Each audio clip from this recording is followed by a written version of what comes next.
Today what I'm going to show you is how to set breaks for staff that are working on a particular day. Now, I've showed you many run a schedule on basically going the month and saying work days and off days, but it was brought up to me the other day that so you have a number of people working there, and obviously most schedules will be larger than this one, but let's just go with this one. And so they need to figure out when their lunch break is, when their coffee break is in the morning, and their coffee break is in the afternoon. So let's pick out a day. Let's say Wednesday the 4th, and there's 8 people working on that day. So let me put in the 4th here. And then what I'm going to do is I'm going to run the set breaks and click the button that says run set breaks. And what it's done is it's gone through for the 4th, and it's picked out everybody that's working, and it hasn't put in the ones that aren't working. And then it has gone and referenced on who's going to get what break for each period of time. Now, I'm going to go clear breaks so that you're going to come to another day and you're going to see it all. So let's go to the 6th, because all 10 people are working that day. And so now let's set breaks again. I'll just move this up so you can see it. And there we have the set breaks for the 10 people that are working on that day. And let's go clear breaks again, and let's go someplace where there's only a few people working. Let's go on the 15th. There's only 2 people working on Saturday, or 4 people working on Saturday the 15th. So let's put the 15th in here. And then let's click on the set breaks.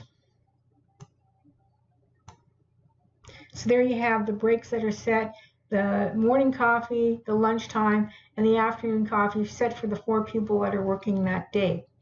Now, let me show you, first of all, the code that I did to get this. So what the code is basically is it's going through and picking out the names, anybody that has, in the day specified, anybody that has a W in the column, they're bringing their name and putting them on the bottom. Now, here's the code. Okay, so I'm calling this sub daily schedule, and I'm calling it a day. So that day is where you enter the day of the month. It's in the G8, and it's the value. And then what it's going to do is going to look for the top of the columns where the days are indicated, and then it's searching for the particular day that you have entered in there. And then if it doesn't find the day, if you put in like 88 or something, it's going to say, please enter the date. Okay, so now when you have found the date, the found date, or the found range, the column number is now column number that I'm going to use from here on.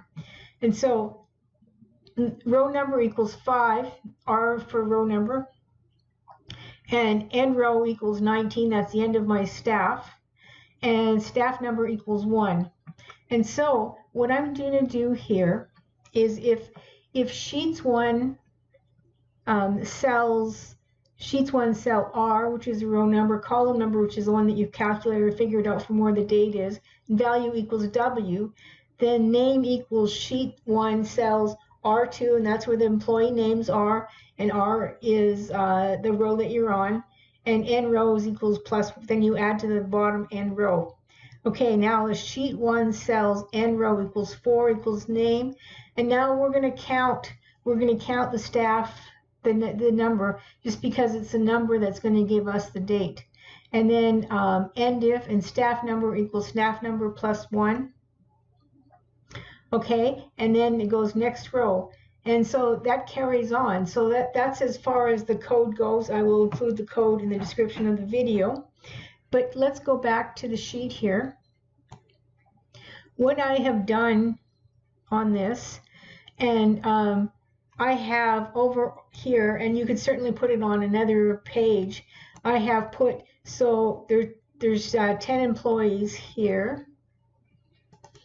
So I've put up a table, and I've called it breaks.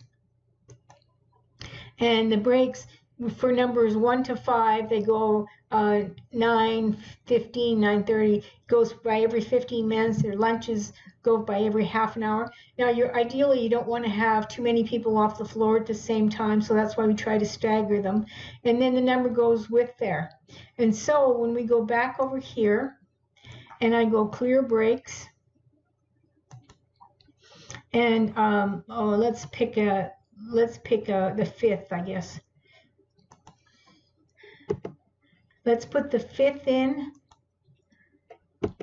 And when you put the 5th in, now it's going to search through the column for the 5th and return everybody that has it has a work next to that day. And so we have 6 or 8 people there. And then it goes over to the breaks column or breaks table. And so if you look at the formula that I've used, I use if NA, so that it's going to give me a blank cell if there's no value in here, so it doesn't look messy. And VLOOKUP, I'm using VLOOKUP as opposed to XLOOKUP because not all of my clients have 219 or 365, so I'm using something that everybody can use. So VLOOKUP C20, which is the 1, going to my breaks table. The breaks, the AM is in the 2nd column, false because I want the exact match, and then, like I say, blank if there's nothing there. And then I just drag that down. The same thing for the lunch is the 3rd column, and the PM breaks is the 4th column. So that's how you can quickly set breaks for a large number of staff people in your employment from the work schedule that you have created. I will include the code in my description of my video. Please subscribe.